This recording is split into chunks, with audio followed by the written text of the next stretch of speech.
Dans cette nouvelle vidéo, nous allons continuer notre développement, qui ma foi est assez bien avancé maintenant, en effectuant quelques retouches, et nous allons appliquer le principe du Don't Repeat Yourself, autrement appelé DRY.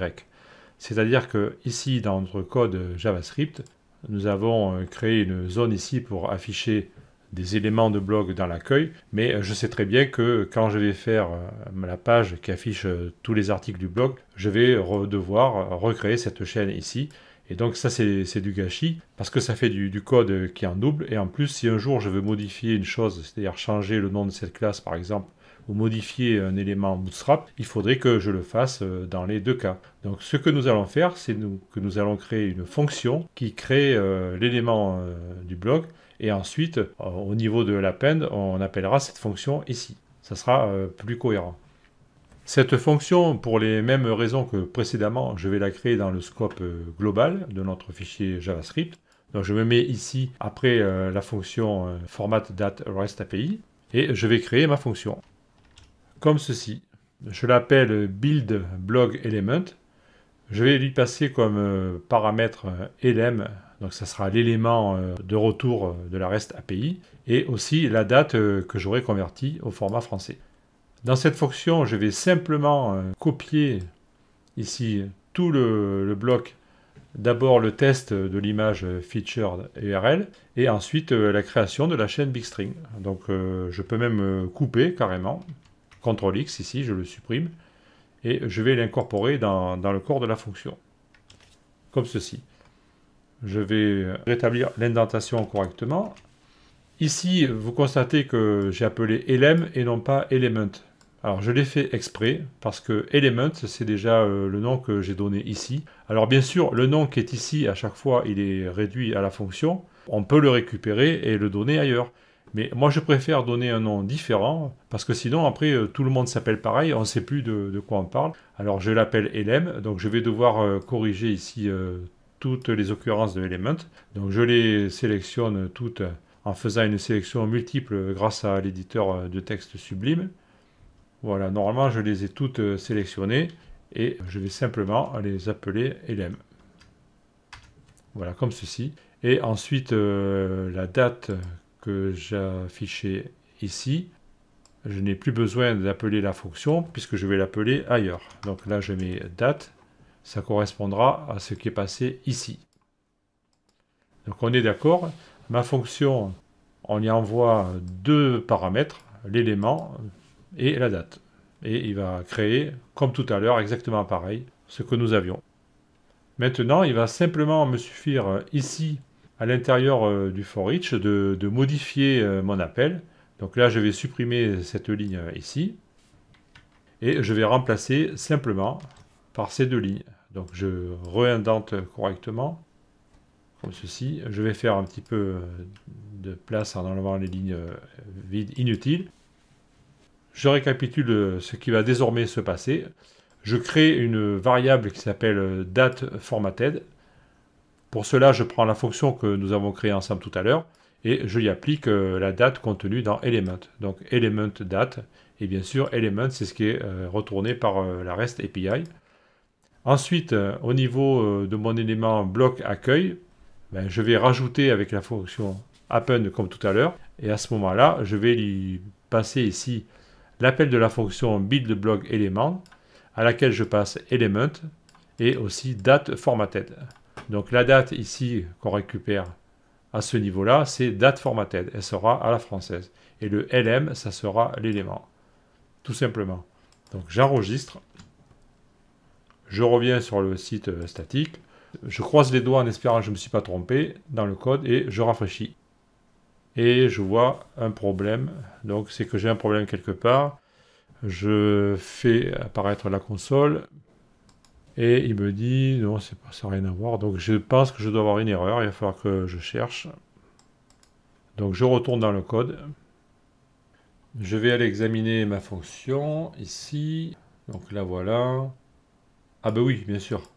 Là ma fonction, pour l'instant, elle ne fait rien puisqu'elle ne retourne rien. Donc simplement, j'ai oublié ici de mettre return big string. Tout simplement. Parce que si la fonction renvoie rien, ça ne sert à rien de l'appeler. Donc j'enregistre à nouveau. Je ne me suis pas trompé, hein, j'ai bien écrit. Je reviens, je rafraîchis. Et voilà, mes articles s'affichent à nouveau. Donc rien n'a changé pour l'affichage. Par contre, maintenant, si je dois développer cette mise en page ailleurs dans une autre page, j'aurai pas besoin de réécrire tout le code. J'aurai simplement besoin de l'appeler comme ceci. Et c'est ce que nous allons faire d'ailleurs dans la page consacrée au blog. Maintenant, on va régler un autre petit problème. C'est que lorsque la page se charge, alors ici ça ne se voit pas trop parce que je travaille en local et que tout est sur mon ordinateur, donc je n'ai pas le problème de la durée de transfert sur Internet. Mais il faut savoir que dans un contexte comme on fait ici, la page HTML est chargée une première fois sur l'ordinateur de l'internaute, le code JavaScript est exécuté dans le navigateur et ensuite un appel est fait vers l'URL définie pour le REST API. Et on attend que les résultats reviennent.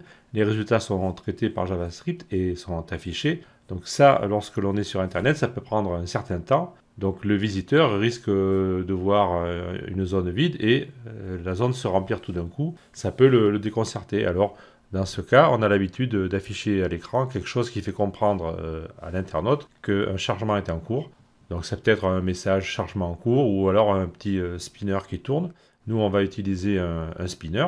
Donc ici, je fais réapparaître le dossier qui contient mes images et je vais faire glisser un fichier à l'intérieur que j'ai préparé qui s'appelle loader84.gif.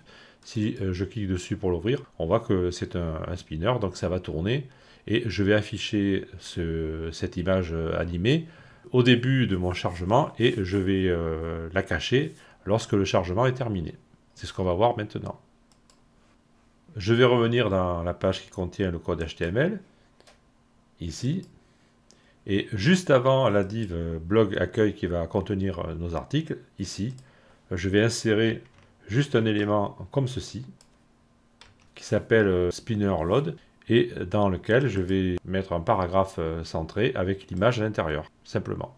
Donc j'enregistre ceci, et donc je récapitule, il y a une div avec un ID, il y a un paragraphe avec la classe TextCenter pour que le contenu s'affiche au centre et on a simplement mis uniquement l'image à l'intérieur de ce paragraphe. Je reviens sur le site, je rafraîchis et je vois le spinner donc, qui tourne indéfiniment bien sûr puisque pour l'instant je ne le contrôle pas. Je vais décider que je cache cet élément lorsque la page se charge et je vais le contrôler avec JavaScript. Alors je reviens ici dans le fichier style.css que j'ai commencé à alimenter tout à l'heure pour régler le problème des images qui dépassaient leur conteneur. Je vais me positionner en haut ici et je vais coller cette ligne. Spinner load display égale none. Comme ceci. Ça veut dire que le spinner ne s'affichera pas tant que je ne l'aurai pas décidé avec JavaScript. J'enregistre, je reviens sur le site statique, je rafraîchis et mon spinner disparaît. Maintenant, je vais revenir dans le code JavaScript, ici. Je vais me positionner juste avant le début du getJSON, avant cette ligne, ici. Je vais faire un peu de place et je vais coller cette ligne. Là, je m'aperçois d'ailleurs que je suis un peu trop indenté. Je vais revenir ici, voilà.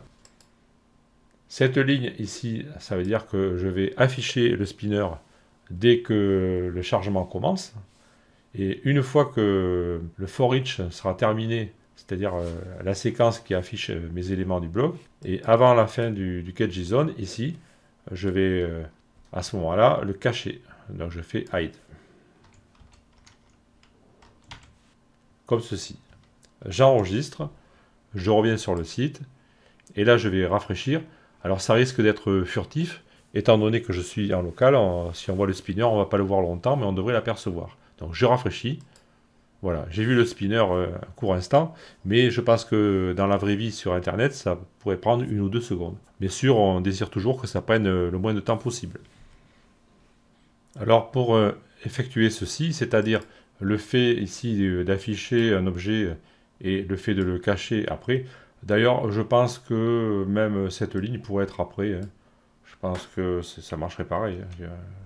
De toute façon, quoi qu'il arrive, les commandes sont exécutées en séquence. Ensuite, il faudrait peut-être aussi prévoir le cas où le getJSON ne retourne rien, parce que ça, on ne l'a pas prévu, donc on verra à la fin si on peut s'en occuper. Et aussi, il existe une autre façon de le faire, c'est au niveau de jQuery, il existe une méthode attachée à l'objet $.ajax, donc aussi attachée à $getJSON, je présume, qui s'appelle Ajax Start. Et il y a son petit copain qui s'appelle Ajax End aussi. Donc on peut attacher un événement au moment où l'action Ajax démarre et attacher un autre événement au moment où l'action Ajax est terminée. Alors l'événement, ça pourrait être de montrer d'abord le spinner et ensuite de l'effacer. Mais j'ai préféré faire plus simple, hein, puisque là on voulait juste afficher quelque chose. Donc on l'affiche au début et quand c'est fini, on le cache. Maintenant, nous avons globalement terminé la première partie qui était la plus importante de notre tutoriel, à savoir de faire apparaître un nombre déterminé d'articles de blog sur la page d'accueil, sans utiliser le système de template et de thème de WordPress, en l'incorporant dans un site existant avec un minimum de code et de fichiers à ouvrir et à gérer. Maintenant, dans la prochaine vidéo, nous allons créer la page qui affiche le blog entier, c'est-à-dire tous les articles du blog avec une pagination, car bien sûr, nous n'allons pas afficher tous les articles dans une seule page. Nous allons choisir le nombre d'articles que nous voulons afficher et nous aurons une pagination. Mais vous allez voir que ça va aller relativement vite puisque nous avons déjà fait une grande partie du travail en préparant notre code et surtout en créant des fonctions comme ici, en haut, qui calculent la date, et aussi une fonction qui prépare l'affichage de l'élément. Vous allez voir que ça va aller beaucoup plus vite. Donc je vous donne rendez-vous dans la prochaine vidéo pour continuer. Avant que l'on continue, je vais revenir sur une énorme bêtise que je viens de vous dire il y a 2 minutes. Ici, à ce niveau-là, au niveau du spinner load hide. En fait, non, il ne faut pas le sortir du getJSON, parce que vous allez voir que, en fait, si je rafraîchis ici, on ne le voit plus parce qu'il s'affiche et il s'efface aussitôt. Bien sûr, parce que les requêtes Ajax sont des opérations asynchrones et quand la requête est envoyée, le script continue sa vie. Donc effectivement, il faut le laisser à l'intérieur, ici, pour que ça fonctionne correctement. Donc je réenregistre, je reviens ici, je rafraîchis et je vois que le spinner fait son office. Donc effectivement, avec JavaScript, il faut bien se poser la question où doivent être certaines lignes de code, parce que ça peut avoir une influence particulière. Cette erreur est donc réparée, on peut continuer dans la vidéo suivante.